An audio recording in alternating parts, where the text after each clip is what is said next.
Hello and welcome to TVP World. It's 12 o'clock local time in Warsaw. I'm Diana Skaya.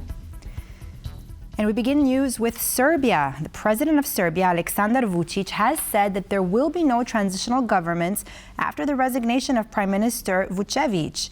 The leader added that authorities need to quickly decide whether to form a new government or hold elections in a little over 2 months. Between 45 and 60 days are needed for the election campaign, so we could have elections in about 75 days, roughly in April, most realistically before the May Day holidays, or we will have a new government in the meantime. But let me tell you right away, there will be no transitional governments, because that doesn't depend on pressure or anything else. The idea of handing over power to plenums or opposition parties doesn't even cross my mind. Analysts say the resignation of Serbia's prime minister on Tuesday, following months of anti-government street protests, is unlikely to satisfy demonstrators.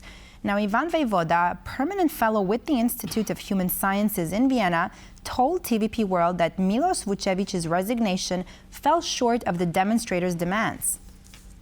This is a broad, deep-seated movement led by students, but of civil society. We see here the protest, the blockade that lasted 24 hours in one of the main thoroughfares that ended yesterday morning at 10 o'clock.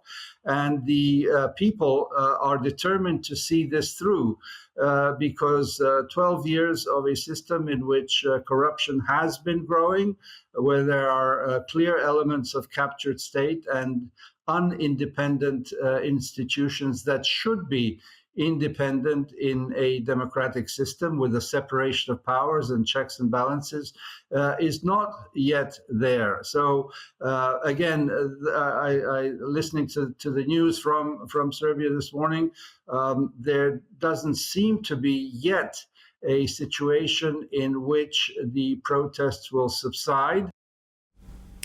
The European Commission will hand down its highly anticipated Competitive Compass today. Now, this is a 5-year roadmap showing how the continent's financial sluggishness can be strengthened to properly compete with U.S. and Chinese economies, according to news reports. Now, our EU correspondent, Angela Skujins, joins us live from Brussels. Hello, Angela. Now, the report is going to be published this afternoon. What do we know so far?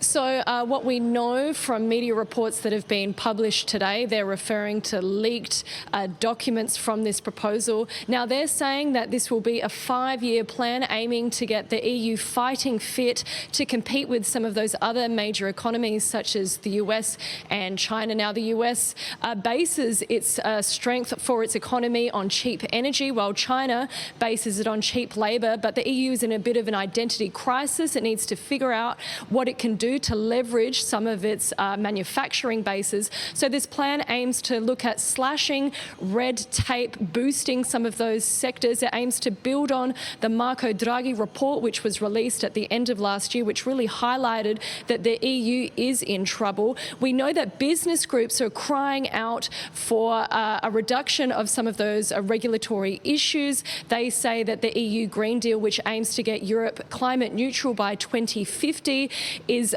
keeping business slow. But, you know, we've also heard some criticism from green and environmental groups saying that they're concerned about this report today and whether the EU can be competitive if it still wants to decarbonise its economy. But, you know, we don't have any idea what's in that report apart from those media articles. There'll be a press conference later today where we'll get in the weeds of what that roadmap for the next 5 years will really look like. And that's all from Brussels. And we will be coming out back to you throughout the day. Thank you so much, Angela Skujins from Brussels. The president will maintain the United States' commitment to NATO as long as the alliance countries pay their fair share for defense, White House spokeswoman Caroline Leavitt said in a Tuesday statement. She further reminded that Donald Trump had urged other countries in the bloc to boost their defense spending to 5% of their GDP. As long as NATO pays their fair share, and President Trump has called on NATO allies to increase their defense spending to 5%. You actually saw the head of NATO at Davos last week on Bloomberg television saying that President Trump is right. And if Europe wants to keep itself safe, they should increase their defense spending. I would just add that there was no greater ally to our European allies than President Trump in his first term. The world for all nations in Europe and, of course, here at home was much safer because of President Trump's peace through strength diplomatic approach. German Chancellor Olaf Scholz has accused the leader of the CDU, Friedrich Merz, of breaking his word. Now, Scholz warned last evening that Merz could change his mind after the election and choose to work with the AfD. Anyone who says I don't care who votes for my motions has to put up with citizens asking themselves whether they also don't care who votes for them in the German Bundestag. And that is why there is one good thing about this terrible procedure. Citizens know where they stand. And I will put it very clearly, a back-blue majority in the German Bundestag must be prevented. Otherwise, we will have a government that nobody in this country wants.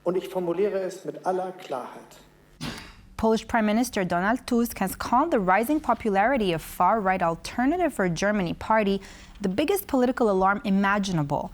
Now, the Polish leader was backed by outgoing Canadian Prime Minister Justin Trudeau during their meeting in Warsaw on Tuesday. Now, the two prime ministers also signed an agreement on nuclear energy. Kazimierz Wyszak reports. The two prime ministers were all smiles when signing an agreement on the safe use of nuclear energy and Canadian investments in Poland in that field. But they quickly got serious when asked by journalists about the rise of far-right parties in Europe. It's an incredibly dangerous trend. As a historian, I can't imagine a bigger political alarm than 20% of support for a party like AfD. The outgoing Canadian Prime Minister, who came to Poland for the anniversary of Auschwitz camp liberation, also warned against history repeating itself. The hatreds that are dividing peoples across borders in just about every regions of the world are cause for alarm. Last weekend, thousands of people protested on the streets of German cities against AfD after it had officially launched its election campaign, while the protesters were critical of the AfD's anti-immigrant stance. All humans are equal. Everyone has the same rights. There are human rights that must be upheld, and that's what we stand up for. Experts say the anti-immigration policy is the main reason behind the party's popularity. And the AfD is trying to use that against the other government, against the other parties, saying that they did not address the issues the way they should have. Germany is preparing for snap parliamentary elections, which will take place in late February. The Christian Democratic CDU, currently leading the polls, has so far denied the possibility of forming a ruling coalition with the AfD. A Russian missile attack on the Ukrainian city of Mykolaiv has killed 2 people. Now, local media are reporting that the victims were women aged in their 50s who were working near the site of the strike. Now, Ukraine's military says Russia launched an Iskander-M ballistic missile and 57 drones in overnight attacks. The country's air defenses downed 29 of the incoming UAVs launched by Moscow's forces. The governor of Ukraine's Odessa region reported that Russian forces targeted port infrastructure, damaging a number of buildings. In Russia, authorities reported that Ukraine launched a total of 104 drones in raids across western regions. The Russian petrochemicals giant Sibur temporarily suspended production at its plant in the Nizhny Novgorod region after a fire erupted at the site following the attacks.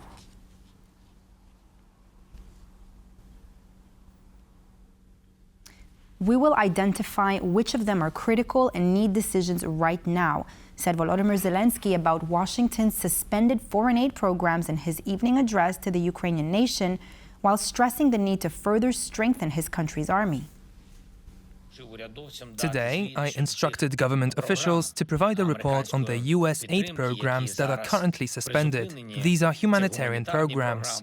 Oleksiy Kuleba and other government officials are investigating which programs are currently in deficit.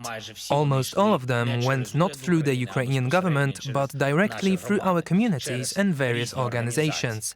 Many projects. We will identify which of them are critical and need decisions right now. Part of this funding can be ensured thanks to our state finances, and part will be discussed with Europeans and Americans. This applies to many sectors, from communication and digitalization to support for veterans, schools, hospitals and reconstruction. Of course, the details of the programs were not a matter of state affairs, but the government officials will present everything to me, and the matters that are prioritized, especially those concerning Ukrainian children, our veterans and programs for protecting our infrastructure, will definitely be supported. I thank everyone who helps Ukraine. A U.S. judge temporarily halted Donald Trump's order to freeze hundreds of billions of dollars in federal grants and loans. Now, the lawsuit was brought by several organizations which say that such a move for already approved funding violates the law. Now, in the hours before the order was due to take effect, there was confusion as to which agencies and programs would be affected. According to the White House, the funding pause would allow the government to cut back spending for, quote, woke gender issues and diversity programs. The pause order will be halted until February 3rd. Afterward, the judge is expected to consider a long-term pause on the policy early next week. U.S. Secretary of State Marco Rubio has authorized additional exemptions from the Trump administration's freeze of foreign aid programs. Last week, U.S. President Donald Trump ordered a 90-day freeze of foreign aid programs to review which of the thousands of affected humanitarian as well as security and development programs will continue receiving U.S. funding. Initially, Rubio exempted only military aid to Israel and Egypt, as well as emergency food programs. He has now agreed for continued funding to humanitarian programs that provide life-saving medicine, medical services, food, shelter, and subsistence assistance.